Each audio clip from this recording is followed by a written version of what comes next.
Okay, I'll kick us off in prayer here and we'll jump in. Dear Heavenly Father, thank you for this day. Thank you for Shabbat. We just praise you and thank you for blessing us greatly. We pray that you would help us to walk in a way that's pleasing to you. Pray that you would bless the study today and that it would be fruitful for you. In Yehoshua's name, amen. All right, so we were in chapter 21 and we kind of just finished up the birth of Isaac and the removal of Hagar and Ishmael from the group. And we're going to finish up 21 and then we're going to jump into chapter 22 today. So I'll finish reading these last few verses here and then we'll get moving into the next chapter. So Genesis 21, verse 22. And it happened at that time, Abimelech and Phicol, the commander of his army, spoke to Abraham, saying, God is with you in all that you do. Now, therefore, swear to me here by God that you will not deal falsely with me, nor with my son, nor with my son's son. Do to me according to the kindness that I have sworn to you, and to the land in which you have lived. And Abraham said, I will swear. And Abraham reproved Abimelech because of a well of water which Abimelech's servant had violently taken away. And Abimelech said, I do not know who has done this thing. Neither did you tell me, neither have I even heard of it except today. And Abraham took sheep and oxen and gave them to Abimelech, and both of them made a covenant. And Abraham set 7 ewe lambs of the flock by themselves. And Abimelech said to Abraham, what are these 7 ewe lambs which you have set by themselves? And he said, for you shall take these 7 ewe lambs from my hand, so that they may be a witness to me that I have dug this well. This is why he called that place Beersheba, because they swore both of them there. So they made a covenant at Beersheba. Then Abimelech and Phicol, the commander of his army, rose up, and they returned to the land of the Philistines. And Abraham planted a tree in Beersheba and called there on the name of Yahovah, the everlasting God. And Abraham lived in the Philistines' land many days. So we have a couple of just quick notes here about this word to swear, which is shaba. And we see that word meaning to swear, sworn, to take an oath. And we also see a related word here in the 7 ewe lambs, and that 7 being Sheba, which is looked at as the number 7, which, as we've talked about in the past, is kind of this covenantal number. And this place, Beersheba, is the well of an oath, the well of 7-fold oath. So we have a lot of similar words here that are being used in the agreement that is being made, in the lambs that are being set apart as these witnesses, and the name of the place that this is given. Any comments on these verses before we jump into chapter 22?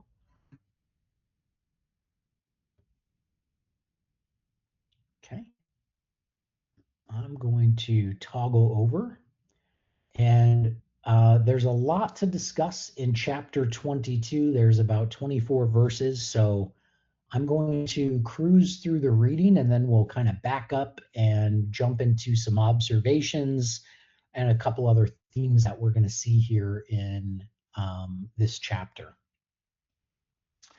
So Genesis chapter 22. And it happened after these things that God tested Abraham and said to him, Abraham, and he said, behold me. And he said, take now your son, your only one, Isaac, whom you love, and go into the land of Moriah and offer him there for a burnt offering upon the mountains which I will name to you. And Abraham rose up early in the morning and saddled his ass and took two of his young men with him and Isaac his son. And he split the wood for the burnt offering and rose up and went into the place of which God had told him. Then on the third day, Abraham lifted up his eyes and saw the place afar off. And Abraham said to his young men, you stay here with the ass, and I and the boy will go on to this way and worship and come again to you. And Abraham took the wood of the burnt offering and laid it on Isaac his son. And he took the fire in his hand and a knife, and they both went together. And Isaac spoke to Abraham his father and said, my father. And he said, here am I, my son. And he said, behold the fire and the wood, but where is the lamb for a burnt offering? And Abraham said, my son, God will provide himself a lamb for a burnt offering. So they both went together. And they came to the place which God had told him of. And Abraham built an altar there and laid the wood in order. And he bound his son Isaac and laid him on the altar on the wood. And Abraham stretched out his hand and took the knife to slay his son. And the angel of Yahovah called to him from the heavens and said, Abraham, Abraham. And he said, here am I. And he said, do not lay your hand on the lad, nor do anything to him, for now I know that you fear God, since you have not withheld your son, your only one, from me. And Abraham lifted up his eyes and looked, and behold, a ram behind him was entangled in a thicket by its horns. And Abraham went and took the ram and offered it up a burnt offering instead of his son. And Abraham called the name of the place, Yahovah will see, so that it is said until this day, in the mount of Yahovah it will be seen. And the angel of Yahovah called to Abraham out of the heavens the second time and said, I have sworn by myself, says Yahovah, because you have done this thing and have not withheld your son, your only one, that in blessing I will bless you, and in multiplying I will multiply your seed like the stars of the heavens and the sand which is upon the seashore. And your seed shall possess the gate of his enemies. And in your seed shall all the nations of the earth be blessed, because you have obeyed my voice. Abraham returned to his young men, and they rose up and went together to Beersheba, and Abraham lived at Beersheba. And it happened after these things that it was told to Abraham, saying, behold, Milcah, she also has borne children to your brother Nahor, who's his firstborn, Buz his brother, and Kemuel the father of Aram, and Chesed, and Hazo, and Pildash, and Jildaph, and Bethuel. And Bethuel fathered Rebekah. These 8 Milcah bore to Nahor, Abraham's brother, and his concubine named Rumah. She also bore Taba and Gaham and Thashas and Makkah. And this is Genesis chapter 22. Before we get into some of the notes, I think maybe just kind of pointing out some of the obvious themes here will kind of guide us in this discussion. Does anybody want to kind of summarize what we're hearing here and what this might allude to as a shadow picture?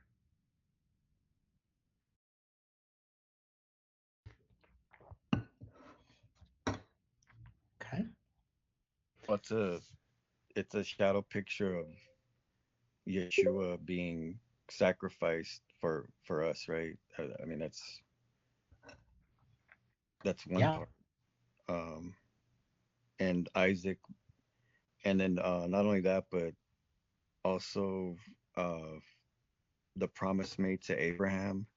This is his only son, so he's the one that would, spread the seed, uh, to make his offspring, or his people, like, multiply like the sands or the stars, right?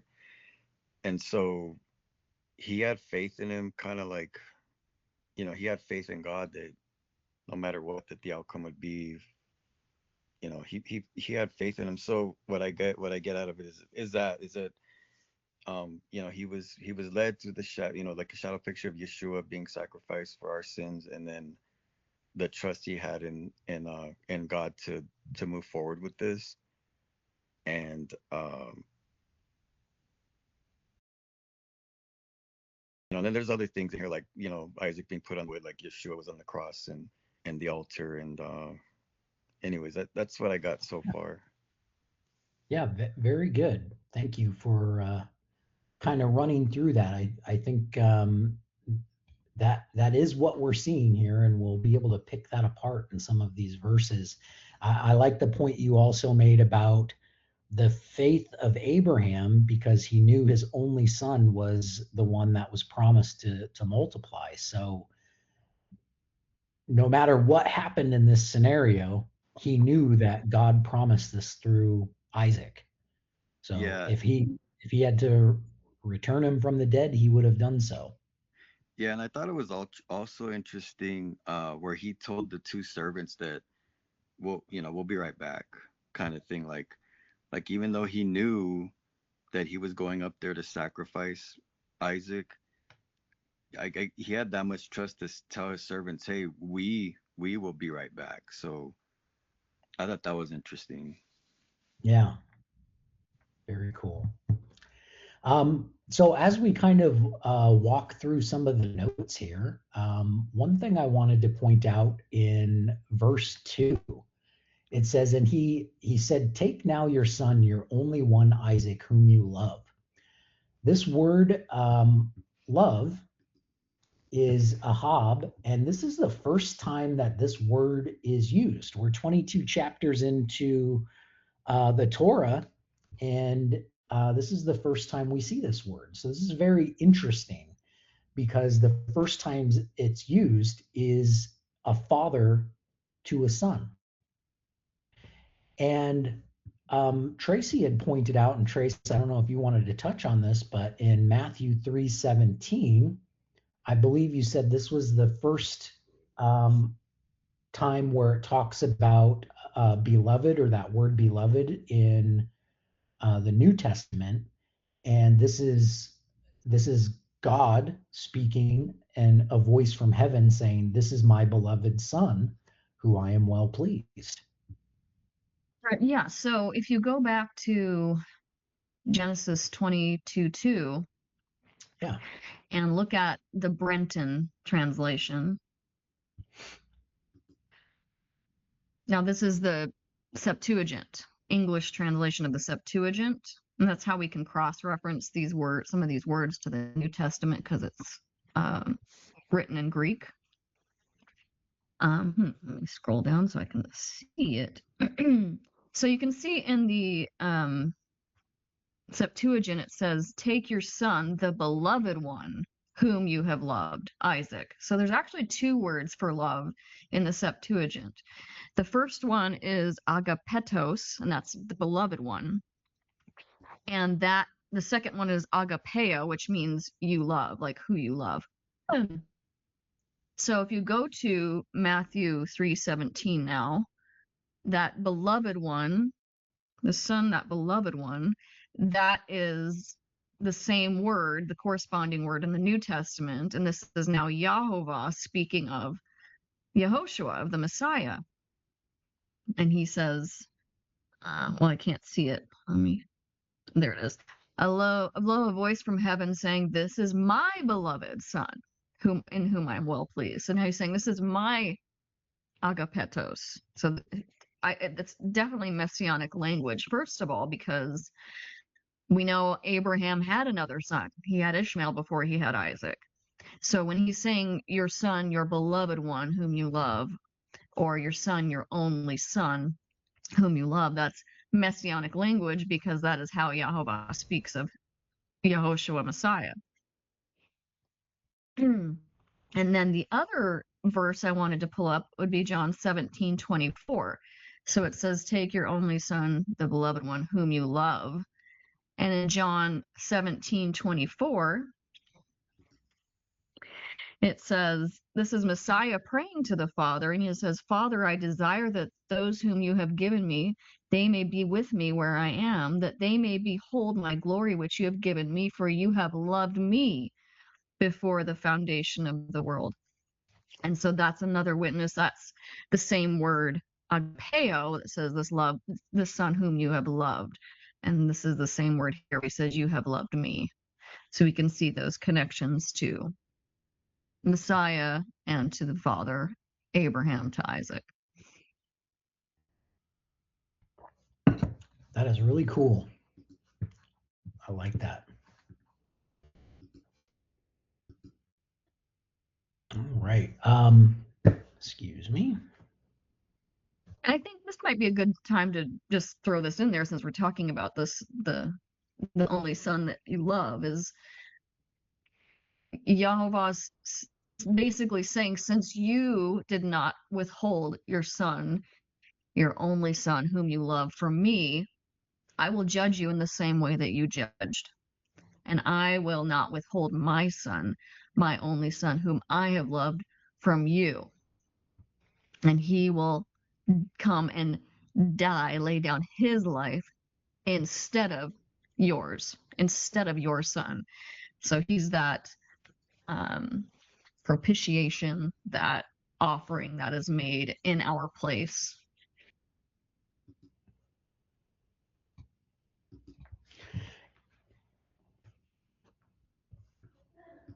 Yep. And I've got this same kind of verbiage here about in John 1:18, no one has seen God at any time. The only begotten Son who is in the bosom of the Father, he has declared him. And as we're seeing here, Abraham's only son, just like Messiah is Yahweh's only son. Tracy, you did a great job kind of pulling out that messianic verbiage there. Just wanted to quickly touch on a couple other cross references here in the New Testament, where in Hebrews 11:17, it says, by faith, Abraham being tested offered up Isaac, and he who had received the promises offered up his only begotten son, of whom it was said that in Isaac your seed shall be called. So this is referencing back what Andrew kind of brought to our attention in his summary, is this is a great faith by Abraham to believe God's promise to him. The last point in verse 2 I wanted to touch on was the location that he's being told to go is into the land of Moriah. And this is a place chosen by Yahweh. And this particular location is mentioned in a couple other places as well. So 2 Chronicles 3:1, it said, and Solomon began to build the house of Yahweh at Jerusalem in Mount Moriah, where he had appeared to David his father, in the place that David had prepared in the threshing floor of Ornan the Jebusite. So this location is the location where the temple is built. And this place in and of itself, as we know, there's a lot of things that happen throughout biblical history in this location. But what we do know is in a very close location to this place, the Messiah is also sacrificed. And he is sacrificed in place of, he dies in place of us, right? And in this chapter, we're seeing a similar metaphor taking place here with Isaac, and as we'll see, the replacement of this ram as well. I think that was the only note we wanted to touch on in verse 2. Any comments of the location or some of these notes that Tracy has pulled out here?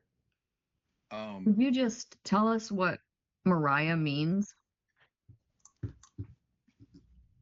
Yeah. Sorry, Andrew, I didn't mean to cut you off. Oh no, you didn't. No worries. This Ra is to see, and the Yah is short for Yahovah. So, Trace, are you saying that this is like Yah sees? Is that what you would translate Yeah. that as? Yeah. Yeah, when I take the screen in a little bit, I'm going to touch on that. So I thought it was good to just kind of bring out the land Moriah has to do with Yahovah seeing. There's a theme throughout this whole chapter of seeing. Abraham seeing, Isaac seeing, Yahovah seeing. Yeah. Yeah. And Andrew, did you have something you wanted to add in there? Yeah, so we were, how me and you were studying earlier, and we were talking about how when Yeshua went up for those 40 days, basically to kind of prepare, I guess, for his crucifixion, right, for his death.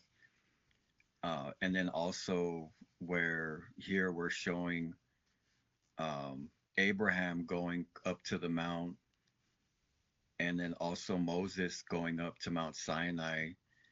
It seems to me like there's a parallel connection here to the faith that Abraham had 100% faith in walk up to that mount to sacrifice his son, and he was in alignment with God's promise in the Torah, and so was Yeshua right before his death, and then I believe so did Moses going up.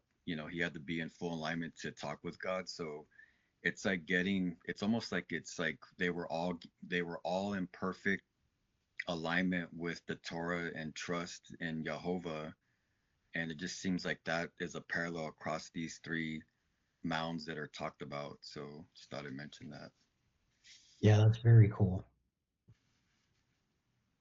Yeah, I think Would that's. you go ahead? No, go ahead. Go ahead. I would say if you want to go over to Exodus 3, you can kind of see a parallel to what is going on here, and I kind of feel like has to do with what Andrew's talking about too, where this is when Moses sees the burning bush on the mount, and there's a similar conversation going on here as well. He turns aside to see, and it says Moses kept the flock of his father-in-law Jethro, the priest of Midian, and he led the flock to the backside of the desert, and he came to the mountain of God, to Horeb. And the angel of Yahovah appeared to him in a flame of fire out of the midst of a thorn bush. And he looked, and behold, the thorn bush burned with fire, and the thorn bush was not burned up. And Moses said, I will now turn aside and see this great sight, why the thorn bush is not burned up. And Yahovah saw that he had turned aside to see, and called to him out of the midst of the thorn bush and said, Moses, Moses. And he said, Here I am. So you can see something very similar to how Yahweh is calling to Abraham.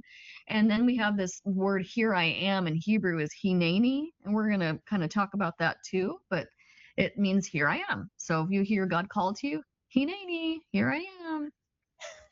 But there's this idea of looking, seeing, and that God sees him seeing.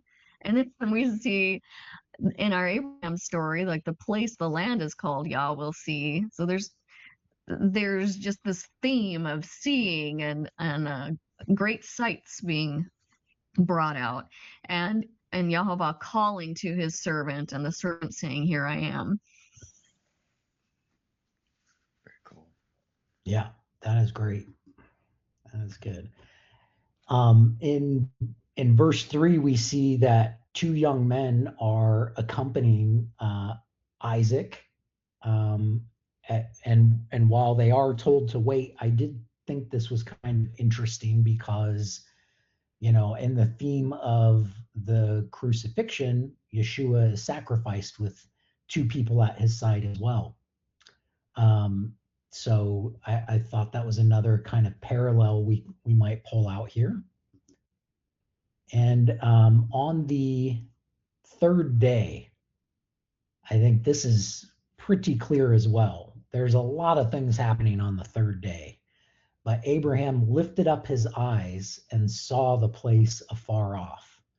This third day is a prophetic um, number, right? And so we see a couple of things.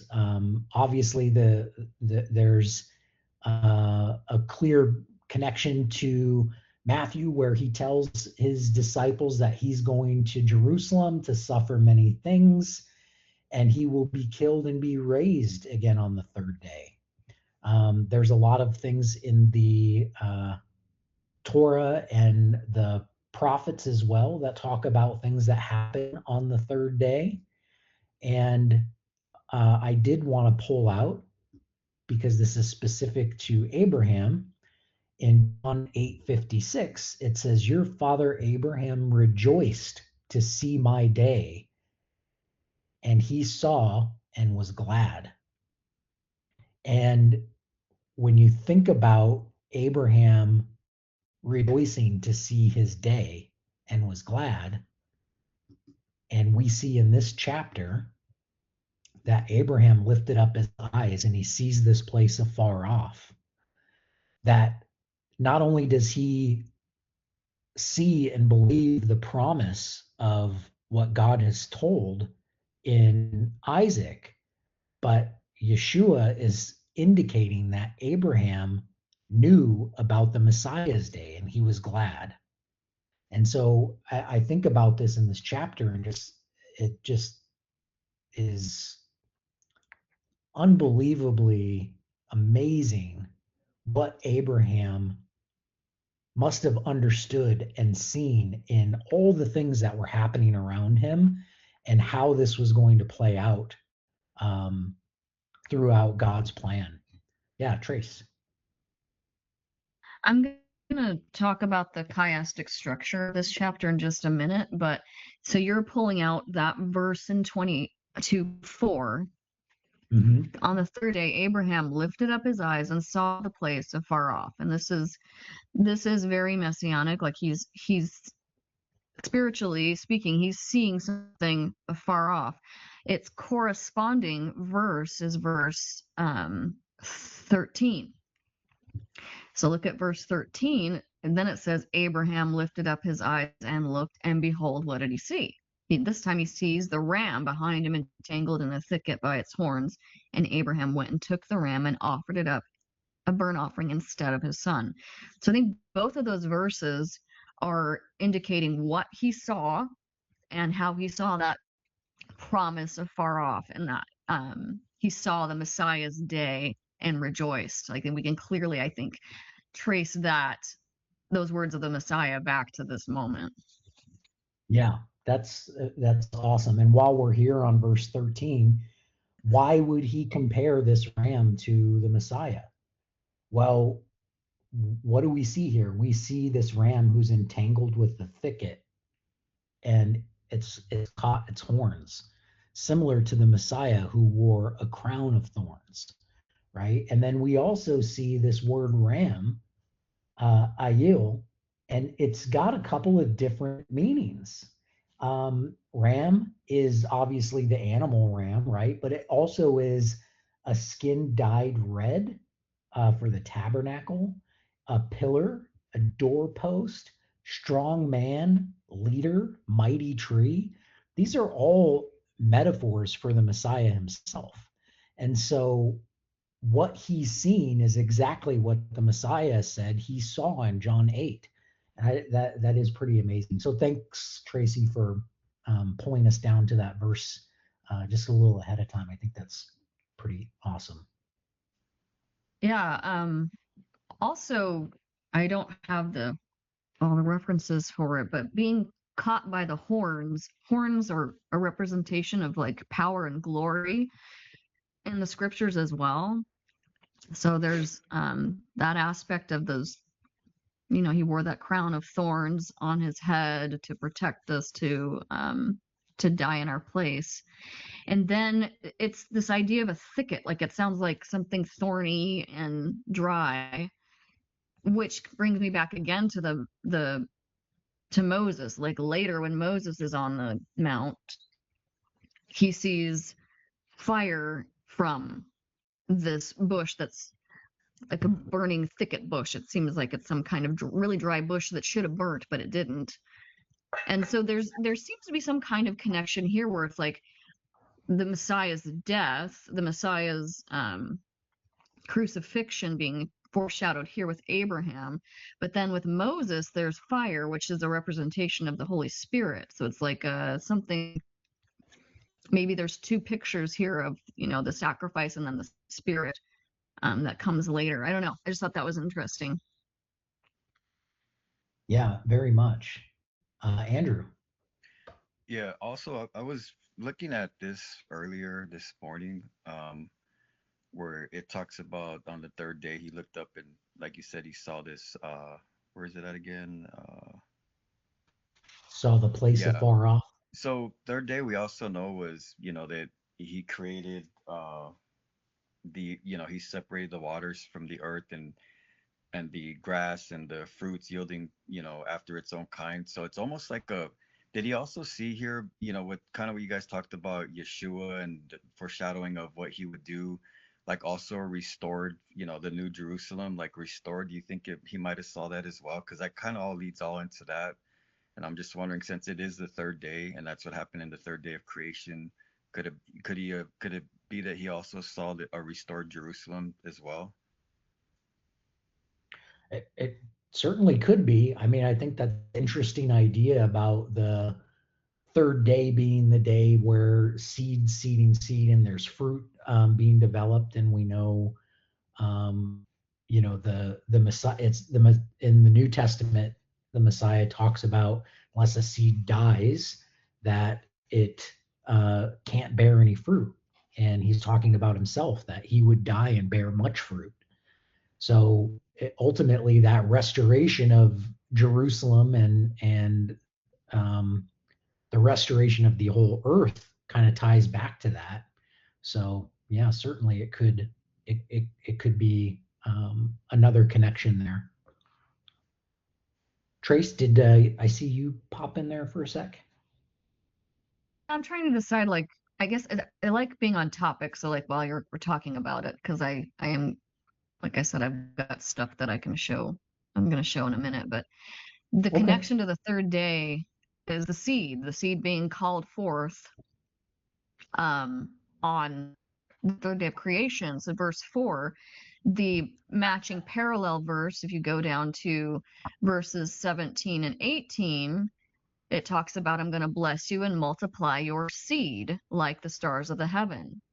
And your seed shall possess the gate of his enemies, and your seed shall all the nations of the earth be blessed because you obeyed my voice. So you can see the chiastic structure in parallel to the seed at the beginning when it mentions that third day, and at the end there when it talks about the seed, which was brought forth on the third day, and the Messiah being the promised seed who was in the grave 3 days and 3 nights and rose again on that third day. Yeah. Very good. Okay, so there is one more thing before we pop over to Tracy's screen share. Sir Seal, did you have something you wanted to add? No, just question and clarification. When God is talking about multiplying like the stars, are we talking about stars as literal stars, or are we talking about like angels? Like, what does the stars mean in that verse? I mean, I've always took the metaphor of sand and stars just to be, something that you can't even count. there's so many that the Abraham seed would multiply beyond the number of counting. But that's just how I've always read that. Did you have a different idea about that? No, I just wanted to know what the stars meant. Both, he mentions both stars and sand, which is like just kind of bringing the heavens and earth into this parallel.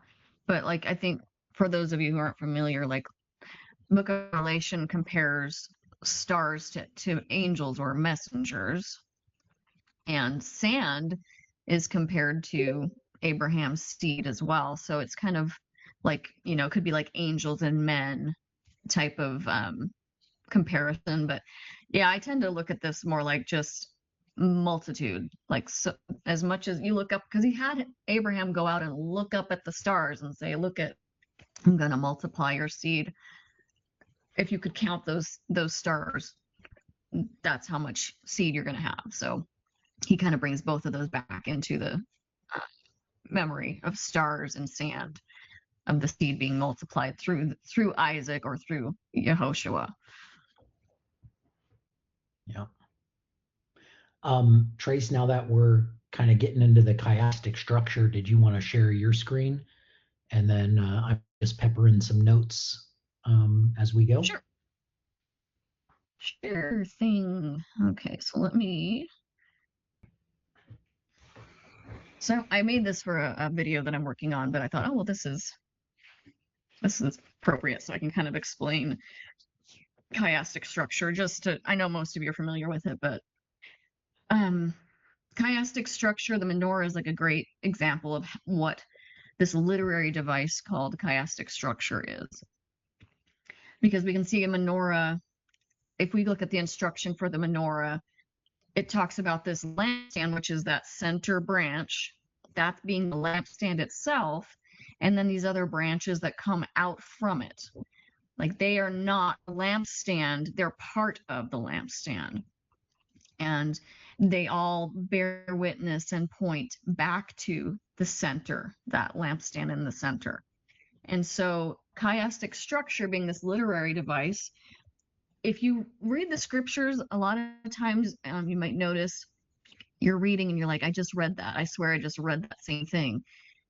And then sure enough, you back up and you go, oh yeah, he said that same thing just a few verses ago.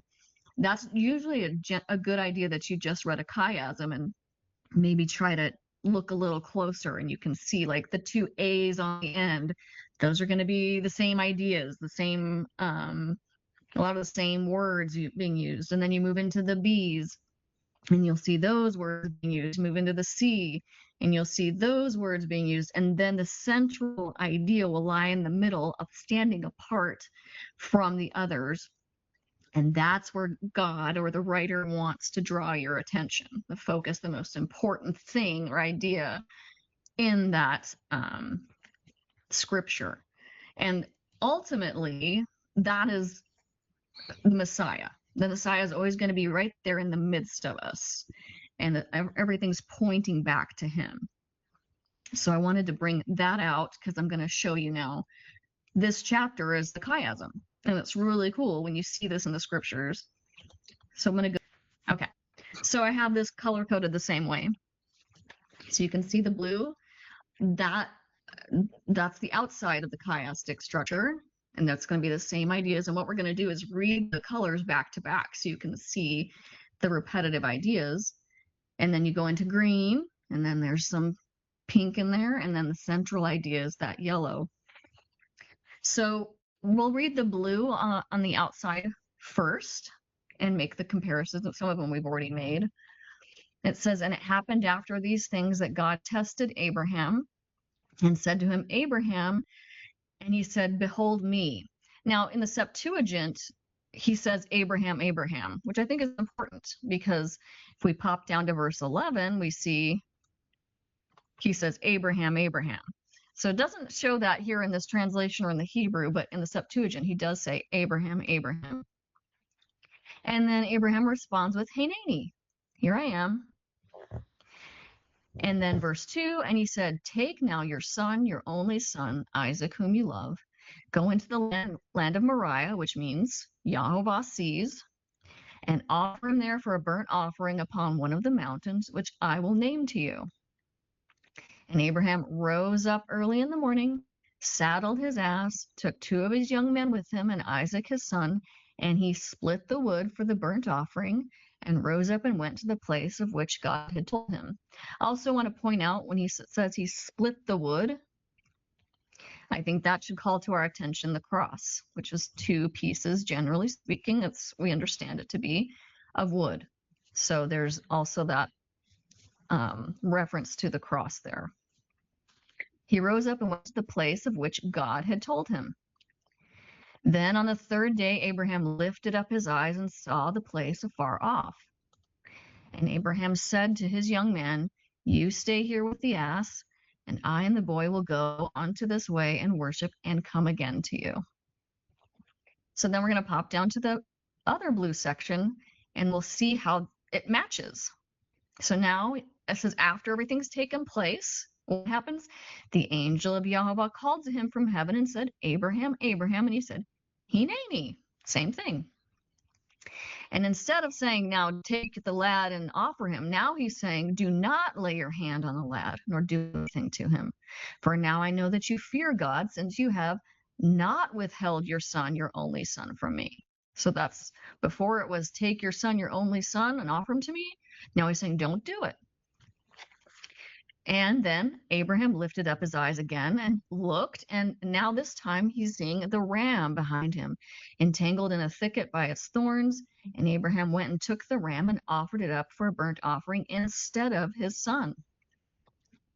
And Abraham called the name of that place Yahovah will see, which it was Moriah, Yahovah sees. And so he's naming this place Yahovah will see, so that it is said unto this day, in the mount of Yahovah it will be seen.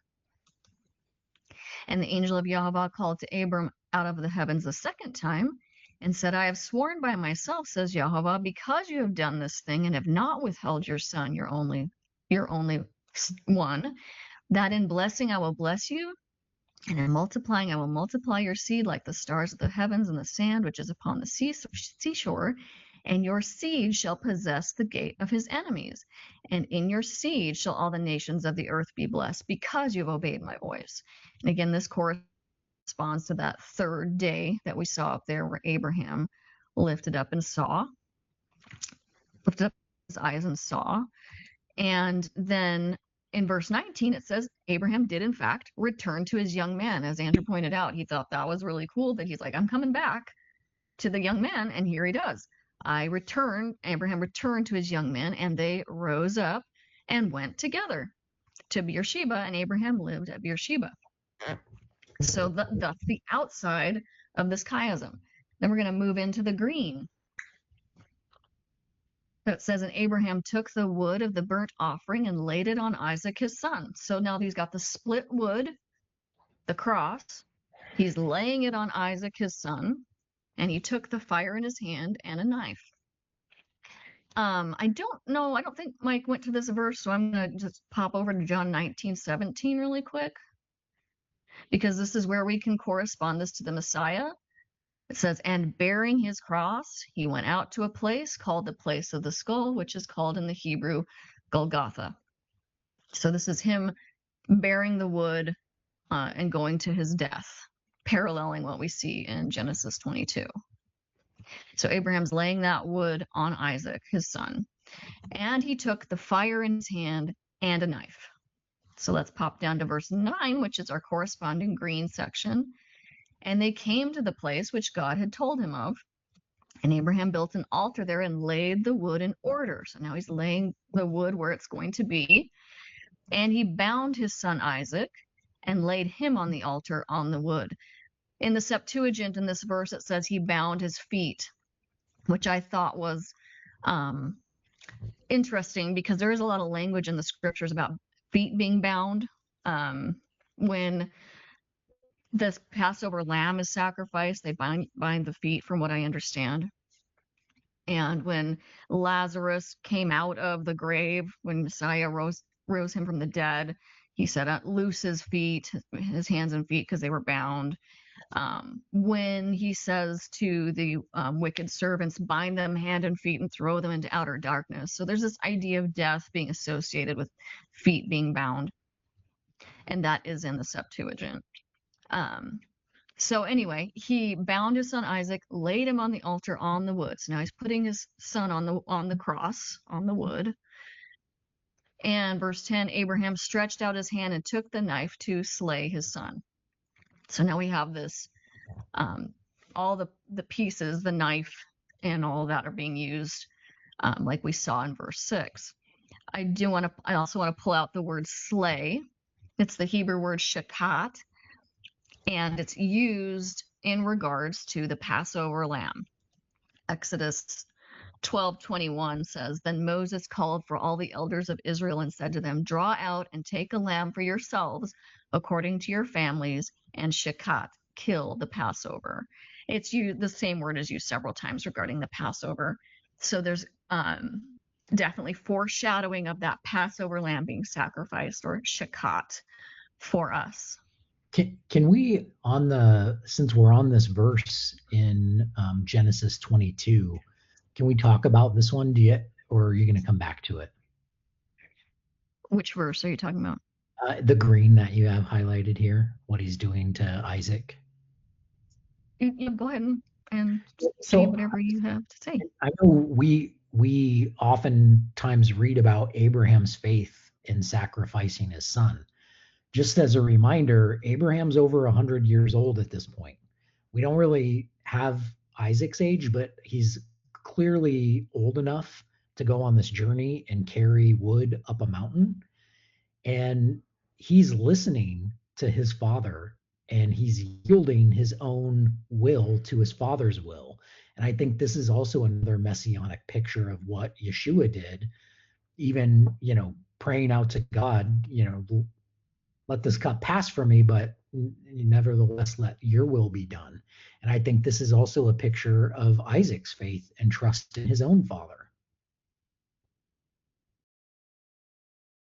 That's a good point. It reminds me of Messiah saying, no one takes my life from me. I lay it down willingly.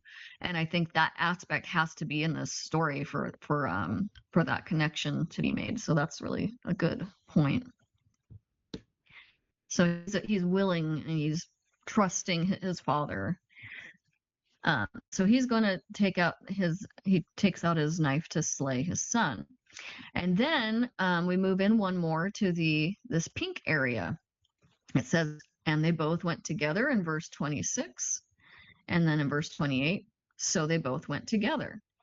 So those two phrases are very specific. And that's how I think I first recognized the chiasm, because I was like, wait a minute. They're right up on opposite sides of this central and most important theme, which I've highlighted in yellow. So it's saying, hey, look here. It's like a little arrow. Look here. And then afterward, look here, pointing you back to that center section that says, and Isaac spoke to Abraham, his father, and said, my father. And he said, Hineni, here I am, my son. And he said, behold, the fire and the wood, but where is the lamb for the burnt offering? And Abraham said, my son, God will provide himself a lamb for a burnt offering. Now in orange, I've highlighted all these here I ams and behold. It's the same Hebrew word, hine. Hine just means hear, see, behold. When you put the ni at the end, the e at the end, it makes it say I. So we got hine and hineni. That word, that section there says God will provide. This is that same word see that we've been seeing in the Hebrew. So it's God will see for himself a lamb for the burnt offering. I think in Hebrew, what he says in verse 8 is interesting. I'm going to just click over to my Hebrew here. All right. And Abraham said, God will see for him a lamb for the burnt offering.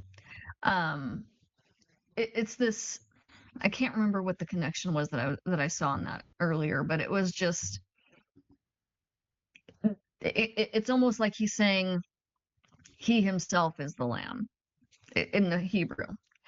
This idea of father and son being one, like he can see himself, he will see himself as the lamb. It could be read that way, is what I was getting from it. But ultimately, he's saying God's going to provide his own son for this burnt offering. We talk about this in our Passover service, which I think is absolutely fascinating.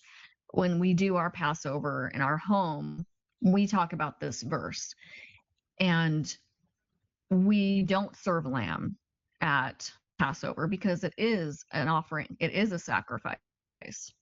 We don't offer sacrifices anymore, and so we take that stance on it, and we know that Messiah is the Passover lamb who is offered once and for all. And so we say this scripture together. But if anyone were to ask why you're not serving lamb at your Passover, we say, but where is the lamb for the burnt offering? And we answer as Abraham did. God will provide. God has provided for himself a lamb for the burnt offering. So we see that parallel of us pointing back in time, like a big chiasm, pointing back to the Messiah's day. He has provided. And Abraham is on the other side of that day, pointing toward his day, saying God will provide. And so we can see a chiasm of time as we all point toward as his branches, as we point back to the Messiah and to his sacrifice and to what he has done and what he will do. I think that is all I have on that. So does anybody have anything that stood out to them or anything that you'd like to contribute or add?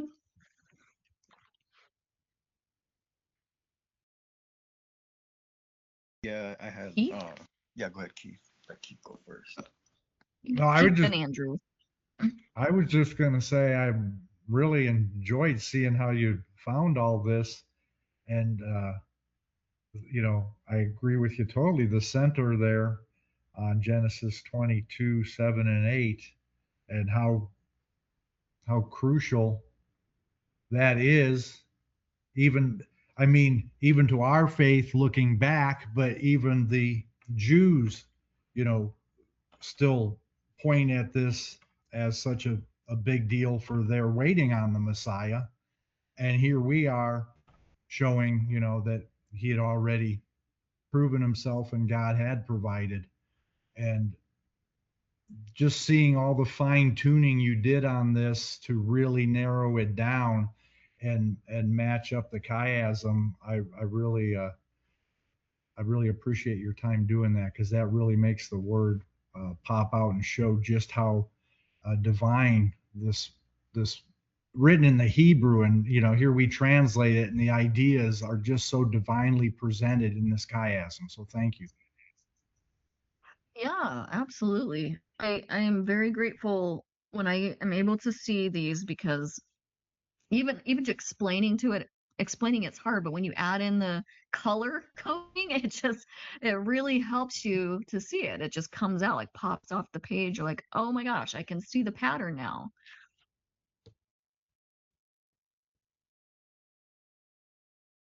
Andrew? Yeah, I was just, something just hit me smack in the middle of the eyes. Here it's talking about God's will. He's to take his son up, Isaac up, and sacrifice him, right? And as we were talking about earlier, it took Abraham to be in complete trust with God. That means abiding in his Torah, like he's 100%, committed to the Torah. And so now we see this picture like we talked about, where he split the wood. He had his, Isaac basically lay on it. And this is the only way for our salvation, for this shadow picture to happen. So it's like we're here now. We see this shadow picture of grace and forgiveness and this ultimate sacrifice that the Father basically is showing us here. Like, like this is the only way that it can be that we can be with him through Yeshua, and it's through these pieces of wood and offering his son, Abram offering his son.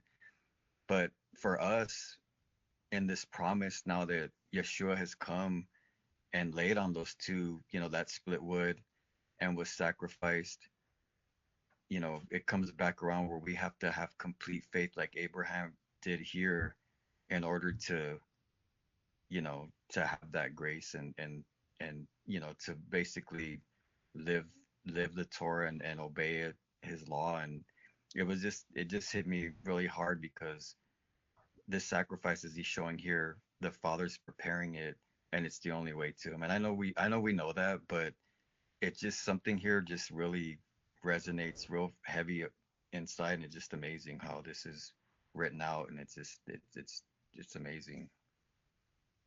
It's like sometimes we relearn things that we knew, but the gravity and the weight is different. Yeah. It's you see it more clearly. You understand the weight of it, and that is awesome when that happens.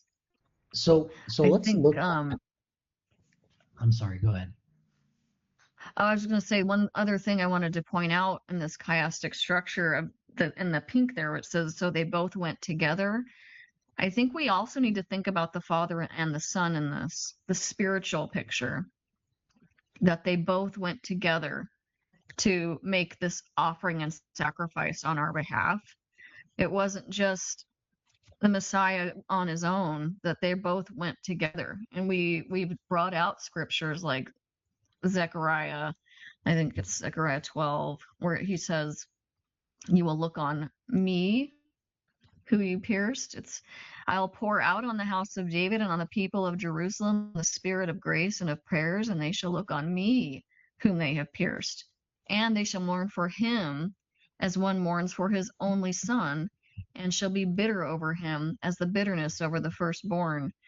And we talked about that in our Passover service too, because that word bitterness is what we're supposed to have when we eat of this Passover lamb. We're supposed to eat it with bitterness, and the tradition is to eat with bitter herbs, but the Hebrew word just says bitterness. And so we can kind of see that picture here of they both went together. We're mourning for Father and Son in this. So there's that. I'm sorry, Mike, what were you going to say?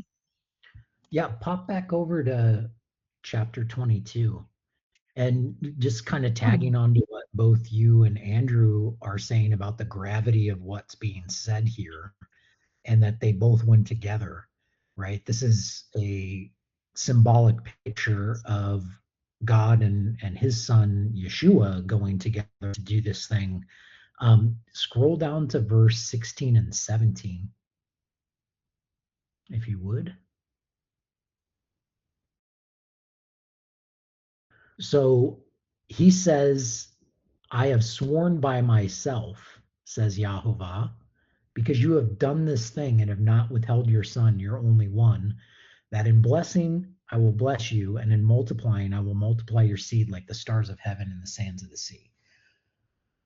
And your seed shall possess the gate of his enemies.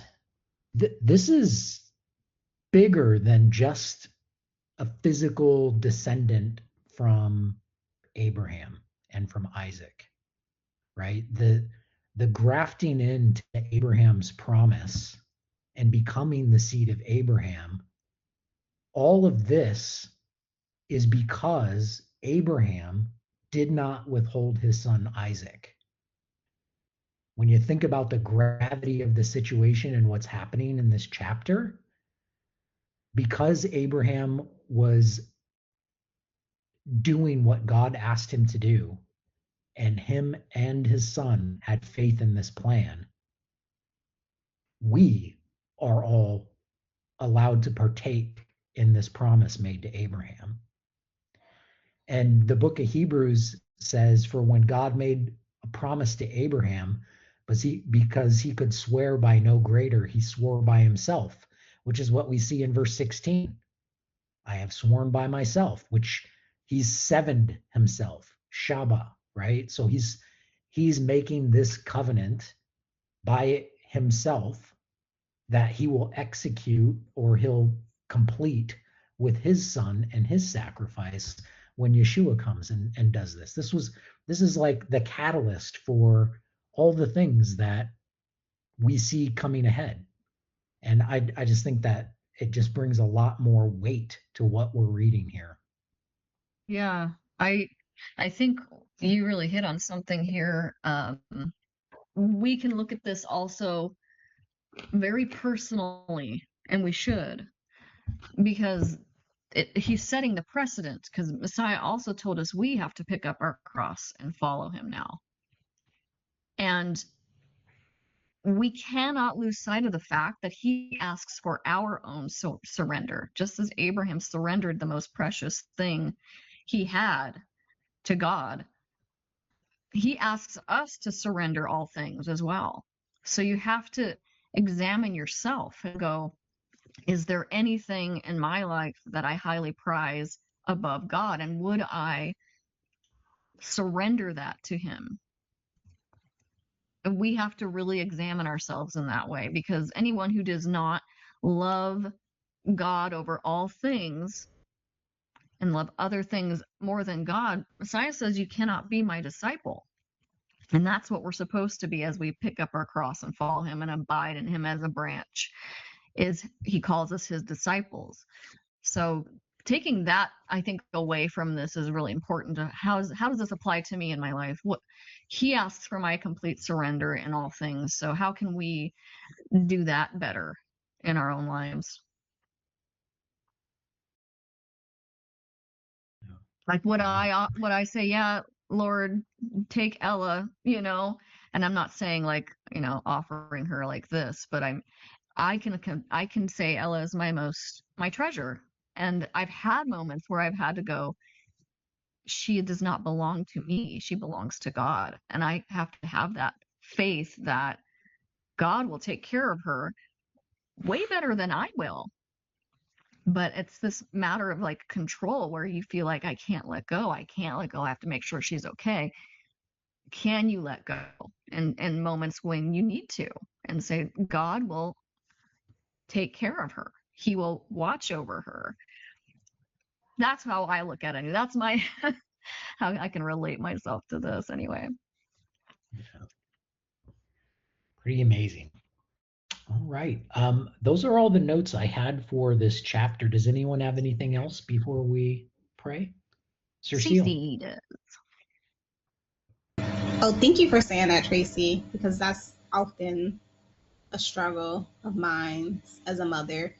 And I think I've been praying about it because it's, for me, I think it's more rooted in trauma. Like when you see so many funerals, when you see so many things get hurt, and you see so much going on in the world, I'm like, oh my God, I got to keep them safe.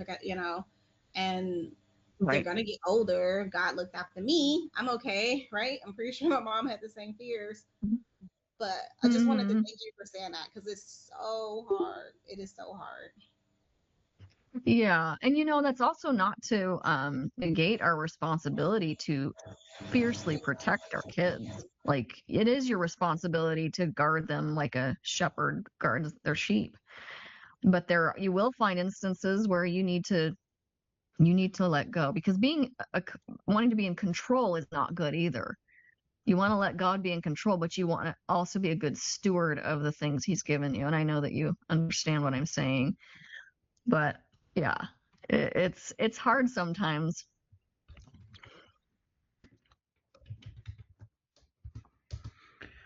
All right. Very good. Well, that end part of this, I'm just going to touch on the very end of this chapter, just because it says, oh, and by the way, some of Abraham's family also had children, and they're bearing children, and in that lineage we see somebody named Rebecca. And so we're going to come up on that pretty soon, because Rebecca's the one that would be chosen for Isaac as his bride. So God's also working somewhere else. This is, I think, important for us to think about with finding a future spouse, where it's like you're only a privy to your household and what's God's doing in your life, but he's working somewhere else. We need to remember that and pray for those people that God may be working in to bring into your family. And so this is, it seems like there's not much, there to extrapolate, but that really stood out to me as we read it today, that, this is where Abraham's going to find a bride for his son. So I think that's pretty cool too.